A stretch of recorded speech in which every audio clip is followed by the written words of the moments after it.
লোকসভায় বন্দে মাতরম নিয়ে শুরু হয়েছে রাজনৈতিক তর্ক। তবে চুঁচুড়ার জোড়াঘাটে বন্দে মাতরমের স্রষ্টা বঙ্কিমচন্দ্র চট্টোপাধ্যায়ের এক সময়ের বাসভবন এখনো অনাদরে পড়ে আছে। ভবনের সামনে থাকা সাহিত্য সম্রাটের আবক্ষ স্মৃতিস্তম্ভ আজও খোলা আকাশের নিচে, যা পুলিশ কর্মীদের তদারকিতে আচ্ছাদন দেওয়া হয়েছে। এ নিয়ে দায় চাপানো হচ্ছে রাজ্যের শাসক দল তৃণমূল ও কেন্দ্রীয় দল বিজেপির মধ্যে। বঙ্কিমচন্দ্র চট্টোপাধ্যায় রচিত বন্দে মাতরম বর্তমানে ভারতের রাষ্ট্রগীত। তার সার্ধশতবার্ষিকী উপলক্ষে রাজ্যের শাসক দল ও কেন্দ্রীয় সরকারের মধ্যে নতুন করে রাজনৈতিক উত্তাপ দেখা দিয়েছে। লোকসভায় প্রধানমন্ত্রী নরেন্দ্র মোদী সাহিত্য সম্রাটকে বঙ্কিমদা সম্বোধন করলে মুখ্যমন্ত্রী ক্ষোভ প্রকাশ করেছেন। তৃণমূল প্রতিবাদ মিছিলও সংগঠিত করেছে। চুঁচুড়ার জোড়াঘাটে অবস্থিত বন্দে মাতরম ভবনের সামনে শহর তৃণমূল বিক্ষোভও দেখিয়েছে। 1876 সালে নৈহাটির কাঁঠালপাড়া থেকে চুঁচুড়ায় আসা বঙ্কিমচন্দ্র হুগলির ডেপুটি ম্যাজিস্ট্রেট পদে যোগদান করেন। জোড়াঘাটের এই বাড়িতেই চলত সাহিত্য চর্চা। স্থানীয় ইতিহাস অনুসারে আনন্দ মঠের বন্দে মাতরম এখানে লেখা হয় এবং কিছু সূত্র মতে এর সুরও এই বাড়িতেই দেওয়া হয়েছিল। যদিও এই নিয়ে কিছু দ্বিমত আছে, তবে সব মিলিয়ে বঙ্কিমচন্দ্রের এই বাড়িটি বন্দে মাতরম ভবন নামে পরিচিতি লাভ করেছে। বাড়িতে তখন প্রকাশিত হয় রজনী, উপকথা, কৃষ্ণকান্তের উইল, আনন্দমঠ সহ অনেক সাহিত্যকর্ম। 1992 সালে পশ্চিমবঙ্গ সরকার ভবনটি অধিগ্রহণ করে। দীর্ঘ সময় সংস্কারের অভাবে ভবনটি ক্ষয়ে যাওয়ার পথে ছিল। 1998 সালে এটি সংস্কার করা হয়। এরপরেও ভবনটির পুনঃসংস্কারের প্রয়োজন দেখা দিয়েছে। দীর্ঘদিন ধরে বঙ্কিমচন্দ্রের সৃষ্টিকর্ম নিয়ে একটি সংগ্রহশালা তৈরি করার দাবি থাকলেও কোনো উদ্যোগ নেওয়া হয়নি। স্থানীয় প্রশাসনও উদ্যোগী হয়নি। চন্দননগর পুলিশ কর্মী সুকুমার উপাধ্যায় আবক্ষ স্মৃতিস্তম্ভের আচ্ছাদন এবং মালা পরানোর জন্য শিবির ব্যবস্থাও করেছেন। না, আমার মনের একটা ইচ্ছা ছিল যে এত বড় মনীষী, এখান থেকে বন্দে মাতরম রচনা হয়েছিল, তো যদি একটু সামান্য কিছু করতে পারি, সেই চিন্তাধারা নিয়েই আমি দেখলাম যে দেখতে খারাপ লাগছে। যেহেতু ওটা পৌরসভা দেখাশোনা করে, হেরিটেজ বিল্ডিং, সেই অনুযায়ী আমি পৌরসভার কাছে লিখিত দরখাস্ত করি যে এটির মাথার উপরে আমি একটা শেড বানাতে চাই এবং বহু দেশের বিভিন্ন প্রান্ত থেকে লোকজন আসে এখানে মাল্যদান করতে একটু অসুবিধা হয়, যেহেতু মূর্তিটির অনেকটা উচ্চতা রয়েছে।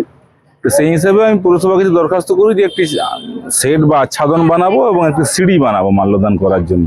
দেখুন, বন্দে মাতরম সমগ্র ভারতবর্ষের চেতনার মূল মন্ত্র। বঙ্কিমচন্দ্র চট্টোপাধ্যায় আজ থেকে 150 বছর আগে এই গানের রচনা করেছিলেন একটা জাতিকে জাগানোর জন্য, এবং যে জাতি স্বাধীনতা আন্দোলনে আত্মবলি প্রদত্ত হয়েছিল একাধিক ব্যক্তি। তো সেই অমোঘ মন্ত্র সার্ধশতবর্ষ পালন হচ্ছে সারা দেশ জুড়ে, এবং আজকেও লোকসভায় এই বিষয় নিয়ে অধিবেশন হয়েছে, তর্ক বিতর্ক হয়েছে। বন্দে মাতরমকে এক সময় ছোট করে দেওয়া হয়েছিল, অর্থাৎ তার যে গানের যে লিপিগুলো ছিল, অর্থাৎ যেটা সম্পূর্ণরূপে প্রকাশিত করতে দেয়নি সেই সময় কংগ্রেস সরকার, কারণ তারা চেয়েছিল বন্দে মাতরমের একটা বিশেষ অংশ সেটাই শুধুমাত্র জাতীয় সঙ্গীত হিসাবে বিবেচিত হোক বা আগামী দিনে সাধারণ মানুষ জানে। এদিকে তৃণমূলের চুঁচুড়ার বিধায়ক অসিত মজুমদারের অভিযোগ, কেন্দ্রীয় সরকার বন্দে মাতরম নিয়ে শুধু লোক দেখানো আলোচনা করছেন। তিনি বলেন, বিজেপি বাংলা এবং বাঙালি বিরোধী। যে ভবনে বঙ্কিমচন্দ্র ছিলেন সেটি আজ প্রায় ভগ্নপ্রায়, অথচ কেন্দ্রের কোনো মাথা ব্যথা নেই। ভোটের আগে এটা শুধু একটি চমক দেখানো, সেন্ট্রাল গভর্নমেন্টের লোক দেখানো একটা আলোচনা। সেন্ট্রাল গভর্নমেন্ট এবং বিজেপি সরকার বাংলা বিরোধী, বাঙালি বিরোধী। বাংলায় যে চুঁচুড়া, হুগলি জেলার চুঁচুড়ায় যে বঙ্কিম ভবন আছে, যেখানে বঙ্কিমচন্দ্র এই বন্দে মাতরম লিখেছেন, সেই ভবন ভগ্নপ্রায় অবস্থা। সেটা নিয়ে সেন্ট্রাল গভর্নমেন্টের কোনো মাথা ব্যথা নেই। যা মাথা ব্যথা হুগলি চুঁচুড়া পৌরসভা এবং রাজ্য সরকারের। আমি মনে করি এটা ভোটের আগে একটা চমক। বাঙালি এবং বাংলা বিরোধী এই সরকার। এদেরকে ধিক্কার জানাই। পাল্টা বিজেপির হুগলির সাংগঠনিক জেলা সভাপতি গৌতম চট্টোপাধ্যায় বলেন, তারা তপন শিকদারের সঙ্গে বন্দে মাতরম ভবন বাঁচানোর জন্য আন্দোলন ও অনশন করেছিলেন। বর্তমানেও শরৎচন্দ্র চট্টোপাধ্যায়ের জন্মস্থান দেবানন্দপুরের একই দশা। বিপ্লবীরা স্বাধীনতার বীজ মন্ত্র বন্দে মাতরম নিয়ে যেভাবে লড়াই করেছিলেন, সেই ভবন আজও উন্নত হয়নি। কেন্দ্র উদ্যোগ নিলে রাজ্য অনুমতি দেয় না, টাকা এলে তা চুরি হয়ে যায়। বিজেপি রাজ্যে ক্ষমতা এলে এটি ঠিকঠাক সংস্কার করা হবে।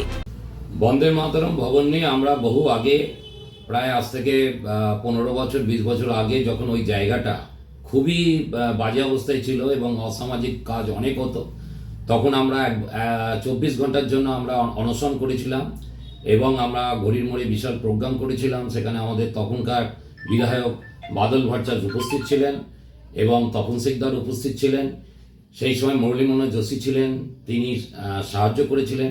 তারপর থেকে বন্দে মাতরম ভবনের কিছুটা সংস্কার হয়, কিন্তু এমনই দুর্ভাগ্য যে আমাদের এখানকার সরকারের আজকে শরৎচন্দ্র চট্টোপাধ্যায়ের জন্মস্থান হয়ে পড়ে আছে। আজকে আমাদের চুঁচুড়ার গর্ব বন্দে মাতরম ভবন, যেখানে বঙ্কিমচন্দ্র চট্টোপাধ্যায় বন্দে মাতরম রচনা করেছিলেন এবং বন্দে মাতরম যে মন্ত্র, সেই মন্ত্র নিয়ে আমাদের স্বাধীনতা আন্দোলনে সমস্ত বিপ্লবীরা যেখানে ঝাঁপিয়ে পড়েছিল, তো সেই বন্দে মাতরম ভবনের আজও পর্যন্ত কোনো উন্নতি হয়নি। এটা খুবই দুর্ভাগ্য এবং বঙ্কিমচন্দ্র চট্টোপাধ্যায়কে আমরা শ্রদ্ধা করি। আমাদের কিছুদিন আগেই ওনার যে বন্দে মাতরম সার্ধশতবর্ষ উপলক্ষে আমাদের ভারতীয় জনতা পার্টির পক্ষ থেকে আমরা ওখানে একটা অনুষ্ঠান করি এবং ওখান থেকে একটা বর্ণাঢ্য শোভাযাত্রা আমরা ঘড়ির মোড় পর্যন্ত আমরা আসি এবং সেখানে আমাদের বড় একটা প্রোগ্রাম হয়। সেখানে অনেক সাধু সন্ত মহারাজ তার উপস্থিত ছিলেন এবং আমরা এই সারা বছর ধরে আমরা বঙ্কিমচন্দ্র চট্টোপাধ্যায়ের এই সার্ধশতবর্ষ পালন করব বিভিন্ন অনুষ্ঠানের মাধ্যমে এবং আমরা যথেষ্ট শ্রদ্ধা করি। আর তবে রাজনৈতিক তর্কের মাঝেও বাস্তবতা একটাই, বঙ্কিমচন্দ্র চট্টোপাধ্যায়ের এই গুরুত্বপূর্ণ সাহিত্যিক স্মৃতি এখনো দীর্ঘ সময় ধরে যথাযথ সংরক্ষণ পায়নি। হুগলি থেকে প্রীতম সাধকার রিপোর্ট, খবর বাংলা।